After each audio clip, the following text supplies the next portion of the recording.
This is F.D. Recovery, where we interview addicts and alcoholics. Our aim is that through this podcast, we might help you on your journey of recovery. Thank you for listening. Hello, this is Frank with F.D. Recovery, and you are listening to the Weekly Intention. So basically what we do is we choose a topic, spiritual principle, and we talk about it and how it worked in our recovery and so on and so forth.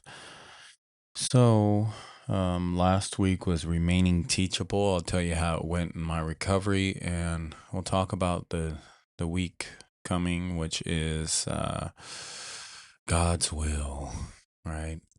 Not going to jump on here and pretend that I know what God's will is, but for shits and giggle, we'll talk about it. But before that, we'll talk about remaining teachable.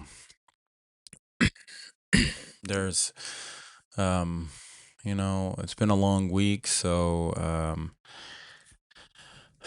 I look forward to jumping on here and getting some things off my chest. And, as we know in recovery, that's an important thing that we have to kind of remain teachable and remain in that pocket of, not letting things build up and, get things off of the chest, right? And because it's like that pressure cooker, right? We can't just the build up, right? The things that necessarily we don't want to talk about or want to push off are the things that we know we need to talk to another human being about. Sometimes we can let fall to the wayside, and then all of a sudden it builds up, and then we're snapping at the wrong people, right? And that was one thing I learned this week. And when we're talking about remain teachable, for me it was about what I learned, right? And I learned this week also to give myself a break. And I couldn't make it to my meetings because I was looking for a little bit of rest, and I got some rest this Saturday, and I got to hang out with my family and just get into that R&R mode. And I'm going to be doing a lot more of that as of lately because the job is starting to level out, and I'm going to be training somebody to take some of the load off. And when we have a shortage of people, it makes it tough to get everything we need done and get a little bit of me time. So that is the goal, right? And that's being open and just for my recovery and getting to that place where I'm trying to still do better while the mountain of shit still piles up, because that's how life comes at you sometimes. It's not necessarily you're always in that that state of gratitude, and that's definitely the goal, right? We want to get to that point where we're and always in that state of gratitude, but it doesn't necessarily always work out like that in our recovery. Life throws a lot of shit at you, and you just try to call audibles and adjust along the way and become adaptable, right? And that's what teaching and learning and is all about. I've learned things especially this week, but also in my recovery, that you have to allow yourself the grace of making a lot of mistakes, and you got to allow yourself forgiveness, because if you don't allow yourself the forgiveness, that lesson could never creep in and really do its healing work, right? Sometimes we can get lost in the semantics of things and get bogged down by the details, right? But it's very important that we become coherent in those times of self-development, that we become coherent and allow it to become a cohesive part of what you're trying, because we're trying to create a new pathway and trying to let some of this stuff stick as far as spiritually and as far as information coming in. And there's a lot to be said. You can retain a bunch of knowledge, right? You watch a seminar, you retain about 30% of the information. and that's all good and great, but that's a remaining teachable and open, right? But also the how much are you applying, right? If you're retaining 30 to 40% of the knowledge and then you're only applying about 5%, how much is that halfway point going to be, right? So it's all good to learn as much as you can, but how much of it are you really truly applying? And that's one thing that I'm trying to work on, especially with remaining teachable, is being taught that yes, information is great and you can always be taught and you can always learn more. That's great. But the catalyst for that is how much are you applying? How much of that information is usable and are you using it, right? So are you taking these tools and applying them in your daily life, and are you reaping the benefits of that, or the fruits of the labor, right? So being open and to information coming in, and also just fucking using it. That was the one thing that I picked up this week, and it was very useful. So it's all good and grand, and we can talk a good shit, about all the stuff we're learning and all the hip new stuff. But how much are of it are you applying to your actual recovery and in your daily life? And is it working? Is that stuff you're applying working? Should you keep using it? That's the important thing about the ebb and flow of all this, is recognizing the inventory part of it, and is it an asset or is it a liability? So some of these things that we're trying to achieve in this recovery process is, you know it's not about the drugs and alcohol anymore. It's about the behavior and my spiritual well-being, right? Trying to become just a better person overall so I can coexist in this reality and not cause harm. And when I'm working the 12 steps and I'm using that as my guideline into life and also recovery, you start realizing you don't have the luxury to kind of fuck off like you see some other people doing, right? And it's not about other people, but sometimes you get into this spiritual mode and you realize, wow, there's not really anybody else doing this and trying to be a good person. Not that there's bad people out there. We're going to skip the judgment part about it and let's talk about the realistic part of it. There's not a lot of people out there really looking out for the spiritual well-being of others and really looking out for people as far as, you know, looking at their own behavior and seeing how it affects others. Sometimes just, that's just not a coherent part of people's life. And, stepping forward into this recovery and into this life and trying to be that change in the world and trying to do your own checks and balances and not be a piece of shit. It can be tough because you're just like, well, why can't I do it? Joe Blow's doing, why can't I just, I just realized I have to back up from that stinking thinking and realize it's not about anybody else. For me, it's about my self-development. For me, it's about being a better person. For me, when my head lays down on that pillow, I got to be okay with the man that I see and the man that I am. And if I'm falling short, then I have to be honest with myself and have to open the pages to that manuscript and just say, hey, what's making me fall short? How am I holding myself back? Right. And that is just a perfect segue into what we're going to be talking about, which is God's will. Right. For me, I'm not going to pretend I know what,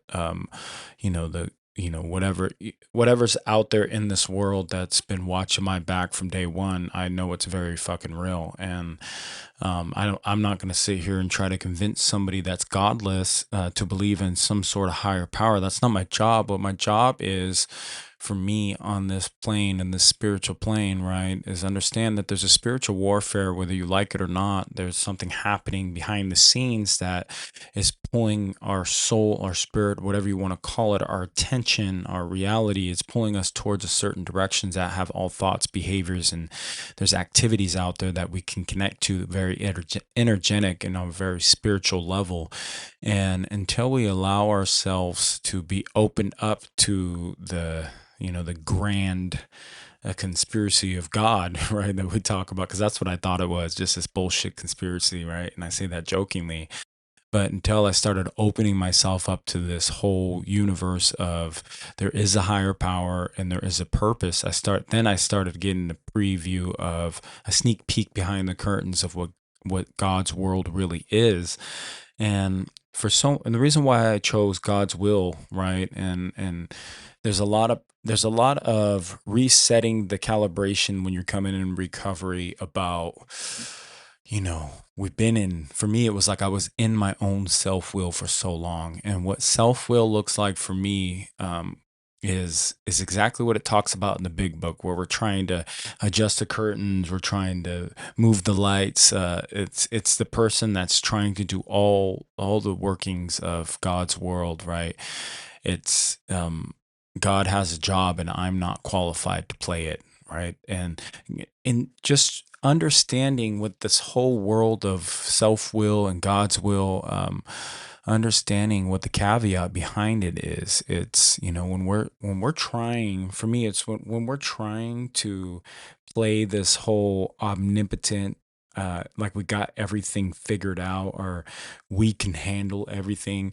It it creates a lot of chaos. It creates a lot of unnecessary effort. It creates a whole lot of unnecessary strain spiritually and mentally, because we're just trying to do too much. There's a lot of borrowing, begging, stealing.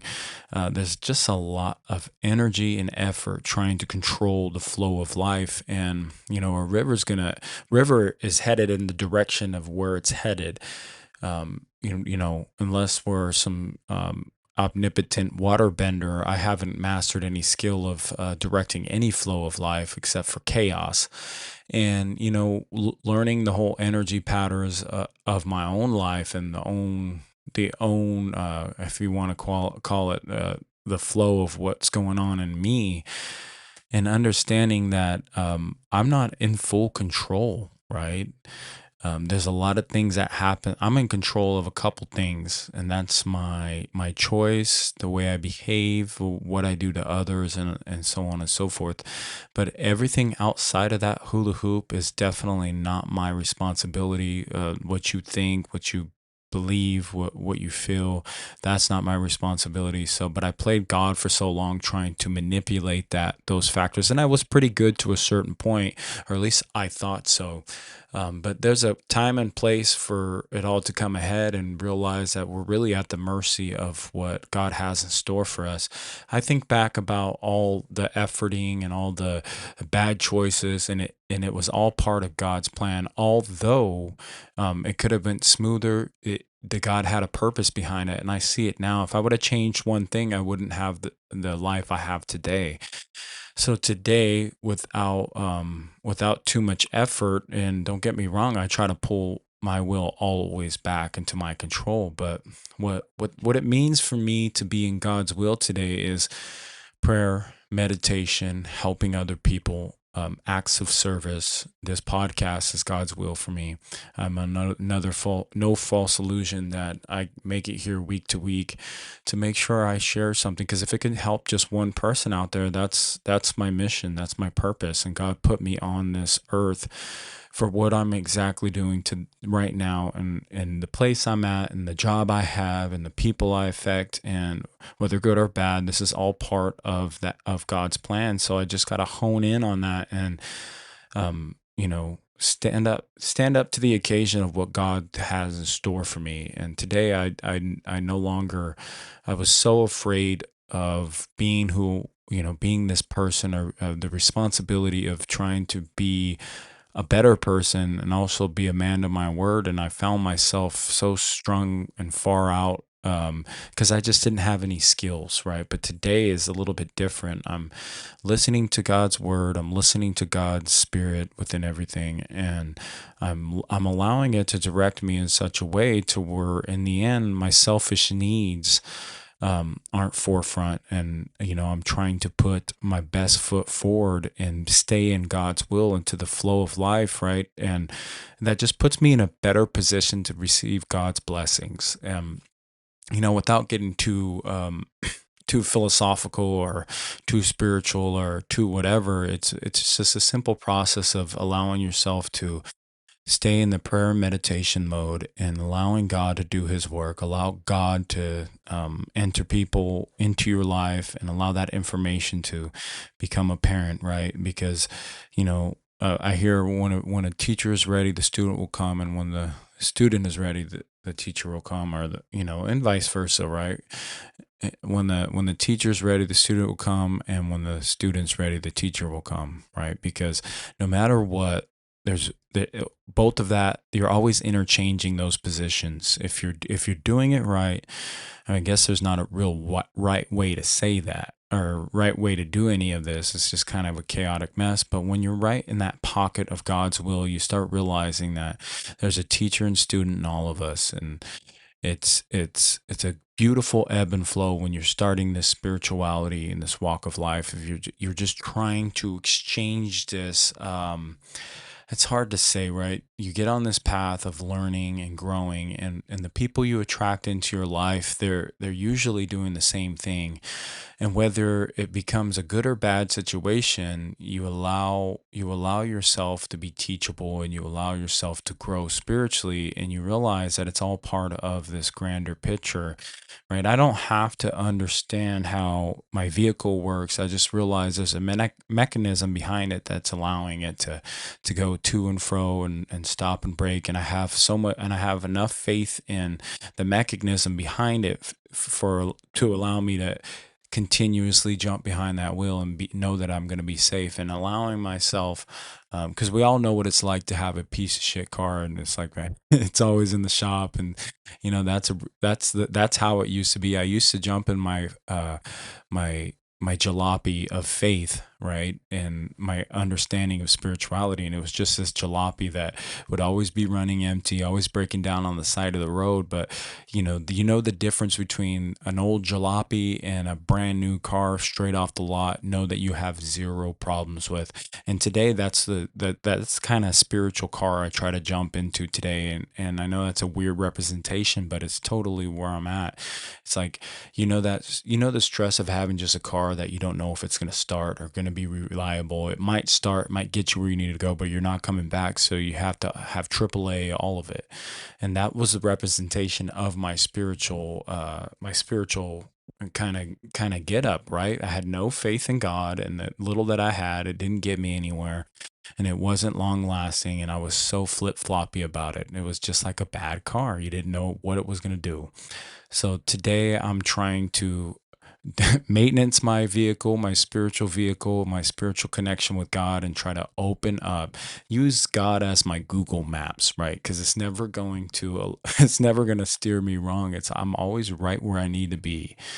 And then when I'm there, it's just like Google Maps, the destination reached, right? So it's very important that for me, that I see God's will as the navigation system for my life. I know that we make a lot of choices, and I know we're going to pull back into our self-will, right? That's just a natural part of all this. But today we just try it. For me, it's like, with God's will, I'm just going to do my best and allow him to do his work in my life. It doesn't have to be perfect, guys. You're going to make a lot of mistakes. You're going to make a lot of mistakes, and it's going to be pretty hard sometimes. But, get yourself back up, allow yourself to get spiritually centered again, allow the people in your life to help you, and just get back up on that horse, right? Get back up on that wagon and stay in the boat. So I think that's all I have today. This week's going to be working on staying connected to God's will, right? And what that looks like for us. I'm going to look very closely in the keynotes and the signature behind life, and just see if I could notice the beautiful plan and work, right, of God's work.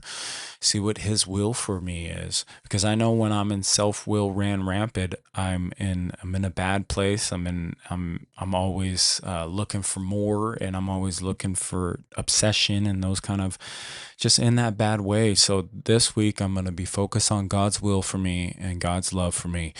And that is all I have for you guys today. So this week's God's will, that is the intention.